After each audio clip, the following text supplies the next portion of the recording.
What's up guys, Barry Gaming here, back with some more AFK Journey, and tonight is important for those of you who started the game on day one. The Primal Lord is about to awaken. This is a server boss where you and all of your friends on your same server fight him to get really good rewards. If you beat him within the first 5 days, you get some amazing rewards, and this right here is the main reason why earlier in the week when we talked about resource generation, we talked about training manuals not being an issue for free to play. It's mainly because of this mode here, so it might not have made as much sense when we were first talking about it. This right here is going to make it so that training manuals, experience for your heroes isn't an issue. You're going to be needing the more premium resources like the hero essence. So we're going to jump into this. We're going to talk about this hero. We're going to tell you guys the best lineups to use to start with as free to play, the best lineups to go for if you are a bit of a spender, and what the really good rewards are. So hopefully you guys enjoy this one. He'll be up in about an hour, so we're going to have a little bit of preface here right beforehand, and then we'll show you guys some of our battles.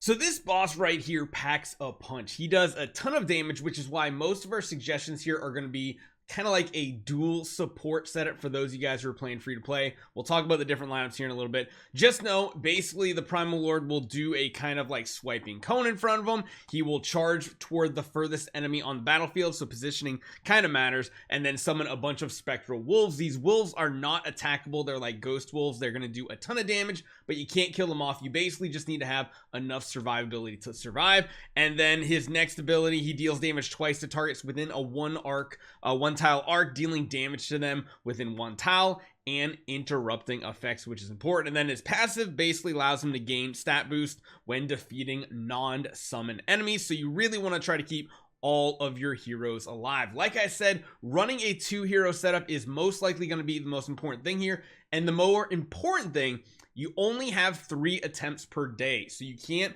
cancel it once you're in the battle, which I'll show you guys a little bit later. We'll show you our attempts, but making sure you know what you're doing before you go in is very important because you cannot try again. Now, let's move on to the free to play strategy. Now, support heroes are going to be absolutely key for this build, and we're going to talk about survivability being the most important thing. So we'll talk about the most optimal damage dealers. However, if you have Ceci and Odie at very high levels, they are just hands down going to be the best options. Survivability is the more important thing here than optimal DPS, because if the optimal DPS are dying and you don't want to take that risk of putting them in and having them die right away, that's going to be less damage for you. So you want to try to get your best, tankiest team around. And let's be honest, if you do have a Smokey and Mirky, you need to put him in the lineup. This is like the backbone of every team you're going to use for this game mode. However, not everybody has gotten lucky. If for some reason you don't have a Smokey and Mirky, another good substitute hero to use as a free to play. Where is my Haywin here? Haywin? Oh, there she is. She's actually already up to Mythic. So she can be a good substitute because she does have that nice big old burst AoE healing with her Rain of Prayer. Healing Wave is good too, just to heal and do some spot healing. She does increase her own attack and stuff, but yeah, she can be a good substitute. Honestly though, if you have a Smokey and Mirky, you need to put them in. The number 2 better option to use is going to be Coco. You're going to see in a video tomorrow talking about the best leveling meta team right now. Coco is the main ingredient of it, and it's all thanks to her full energy, giving damage reduction to your whole team for 12 seconds. If you have a way to keep it up almost permanently, your team is almost unstoppable. So Smokey and Mirky, Coco, those two are really good because they also give a potential faction bonus too. But again, if you don't have either of them, Haywin could be a good substitute. And then if you're really early game free to play when this opens, the other option that you could run is a Damien. Just know Damien isn't going to be as good. Now, damage wise, Odie, hands down, top of the list. You definitely want your Odie on your list. You should already be building an Odie. And again, that's going to help towards the faction bonus. You're going to have Smokey and Mirky. You're going to have Coco. You're going to have Odie. That's going to give you additional attack and HP. I will say the other top damage dealer is going to be Marilee. However, if you don't have her to Mythic Plus, that's really where her damage comes from and survivability. If you don't know, every time an ally uses an ultimate, she gets increased attack and it stacks up and everything. So if you don't have her at Mythic Plus, like I don't even have her at Mythic Plus, she's not worth mentioning. but she is a good option. Besides that, Shakir can be really good, mainly because he has a good amount of self-healing as well, so keep that in mind for him. He can be good. Another option you can use if you went in on the banner for Vala, if you have a strong Vala, she's actually not that bad. Whenever the boss drops below 50% HP, she'll be doing some additional sword mode damage and everything, so that is really good.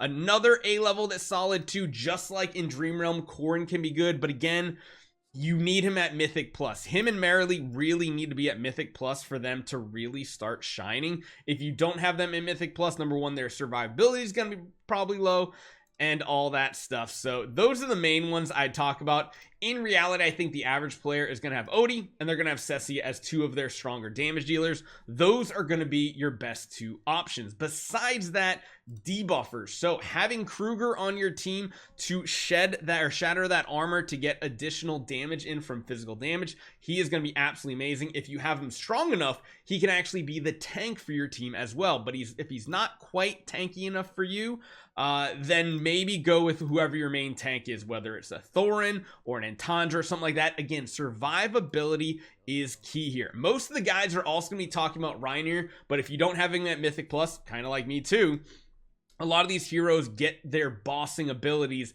at Mythic Plus. So if you don't have Mythic Plus, don't even consider Merrily, don't consider Corrin, don't consider Reinier. Just go with whatever damage dealers can be the best for you, and same with the support hero. So just keep that in mind. Now moving over to the spender portion, kind of like something that we are going to consider doing. Chances are if you have a leveled up Smokey and Mirky, he is going to be all you need for your team.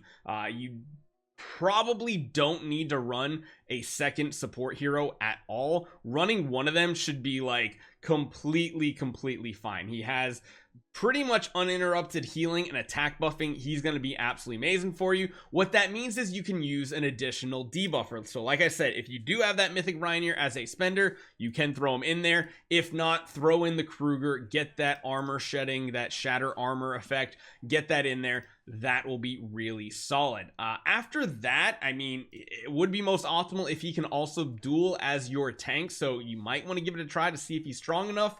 I don't know if mine is necessarily strong enough, but after that, we are going to go for the damage dealers. So again, on our account, Odie, Ceci, they're just so strong. They're definitely going to be in the top two. But again, once you kind of get past that, there's going to be other heroes like Shakir that are going to be really strong. And most of you guys who are like really spending, most likely you already have a Mythic Plus Merrily and you have a Mythic Plus Corrin. Those are going to be two of the best heroes to use. Ultimately, if you're a big spender, chances are you're going to want to run Smokey and Mirky. You're going to want to run Kruger as a debuffer slash tanker. And then at that point, you can go triple damage dealer if your team can support it. You can run Odie, you can run Merrily, and you can run Corrin. And that's going to be just absolutely busted strong. Now, again, if your Corrin and your Merrily aren't crazy high, maybe they're Mythic Plus, but you already have like a Supreme plus Vala, she might actually be the better option here. So there is some flexibility in that. Beyond that, if you have the Star Shard spell, this is going to be one of the best options to go with. This is just an absolute powerhouse artifact. Definitely use it no matter what, even if you're free to play. However, if for some reason you don't have it, there are a couple other options. You can go with an Enlightening spell. This is probably the next best one. Just make sure your main damage dealer like Odie or something is the furthest one, the most rearmost allied hero in the battlefield. If for some reason you're having survivability issues, even with running those two supports as a free to play, then go with something like the Awakening spell. Now, one thing to mention too, a lot of you guys might have been playing on the PTR or the betas and had the experience of this Primal Lord. One thing to note is they did severely nerf the hero, and also they made it a little bit more generous. Previously on the PTR, the top tier of rewards, which we'll show you here shortly when it opens, was like if you beat the boss within 3 days, because remember, your whole server's fighting this boss at the same time. They did change it to the first 5 days to be the threshold, so they definitely made this boss a lot easier. Previously, you had to run like literally a tank, 3 support, and a damage dealer. Now it's a lot more flexible. However, you're still going to most likely use your highest power team. Just whatever can survive is probably going to be best, especially for those of you who are free to play. Now, I'll also say it is pretty cool. Part of the open world thing with the Primal Lord is you're not going to your battle modes button, you're not doing anything. You're actually going to the real world in the dark forest, and you're getting to see other people here. You can actually inspect other people and everything too, which is cool. However, the first thing we're going to do right now is show you the rewards, because there's going to be server-based rewards, and then there's also going to be a category for individual performance rewards. Now, those are mainly cosmetic. However, there are some more premium resources you can get, and actually I don't even know if I have any of them just yet. No, all we have are title essence and we have temporal essence. This is going to be the first time outside of PvP these are going to become active. So let's go ahead. He is active. Look at him go. Bam. He looks pretty badass too. I absolutely love it. All right, so let's see here the rewards. This is what we care about the most. So yeah, I got to get all my pop-ups out of the way. Great. He's active. I want to go talk to you. I want to fight you, because we're going to check out the rewards right here. So this is where we were talking about how it was nerfed. It used to be like within 3 days. Now it's 5. If we get this done, which it seems like a lot of servers probably will, you're going to get 1,000 diamonds. You're going to get a couple chests with level 120 equipment, which is going to help more of the free-to-play players, not the spenders. 10 invite letters, a single A-level hero, as well as a title called Wolf Slayer. Now, for some reason, your server's really bad. Really, the only difference is the diamonds. You go from 150 if you do on the last day, 1,000 on the 5th by the 5th day. Really good structure. Is just a little bit of a minor inconvenience. And then rankings, this is where you're going to start getting some Twilight Essence outside of PvP. So top 1 to 200 are going to get this Feral Rage avatar frame, which is really cool. And then if you do rank in the top 20 on your server, you're going to get a really badass title, Wolf Slayer. I love the cosmetics in this game. They are honestly absolutely amazing. So you can see the leaderboard as people hit and all that fun stuff there. It gives you who to recommend using. I mean, Seth is an option, but I don't think anybody should really have been building Seth at all. And most everything else is kind of what we covered.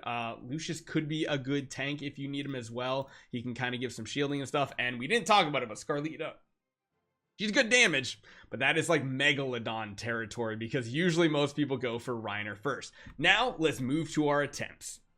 Okay, so for our squad, we're going to try to run something along the lines of a Kruger. It actually kind of puts one of my usual teams in here, which is not going to be what we're going to run. We are going to try to run something a little bit more offensive here. And like I said, we're going to go with something a little bit more offensive to see if it works. We're only going to do Smokey and Mirky here. He's going to be our only true support hero.